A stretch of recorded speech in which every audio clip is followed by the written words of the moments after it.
দর্শক, একটি সিঙ্গাড়ার মূল্য কি এতই বেশি যার কারণে একটি ছেলের প্রাণ নিয়ে নিতে হবে? দর্শক, এমনটাই ঘটেছে। স্ক্রিনে যে ছেলেটির ছবি দেখছেন তাকে একটি সিঙ্গাড়া খেতে বসে হাসার কারণেই প্রাণ দিতে হলো। এমনটি ঘটেছে। ক্যাম্পাসের পাশেই একটি সিঙ্গাড়ার দোকানে বসে সিঙ্গাড়া খাচ্ছিলেন এই ছেলেটি। পাশ দিয়ে কয়েকজন মেয়ে যাচ্ছিল।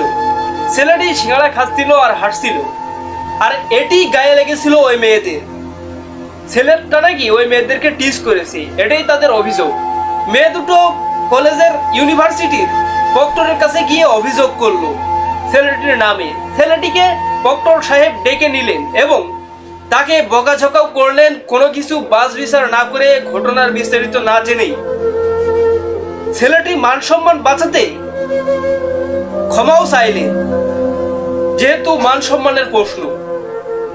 দর্শক, তবুও ওই মেয়েগুলো শান্ত হলো না, ক্যাম্পাসে ছুটে গেল।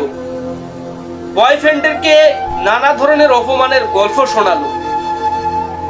তাদের বয়ফ্রেন্ডরা কলেজের চিহ্নিত কিছু গন্ডাদের নিয়ে ছেলেটির উপর হামলা করলো। সকালে যে ছেলেটি ইউনিভার্সিটিতে অ্যাসাইনমেন্ট জমা দেওয়ার জন্য বের হয়েছিল, সন্ধ্যায় সে লাশ হয়ে ফিরল। এখন দেশের কাছে প্রশ্ন, প্রশাসনের কাছে প্রশ্ন, কি জবাব দিবেন এই ছেলেটির পরিবারের কাছে?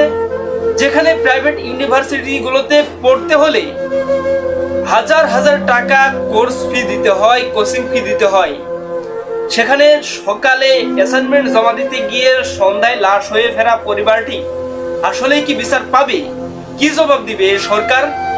দর্শক, যেখানে মামু খালু ছাড়া কোনো নিরাপত্তা নেই, সেখানে কি হবে আমাদের যাদের কোনো ক্ষমতাই নাই? এমনই প্রশ্ন দেশের সকল আমজনতার।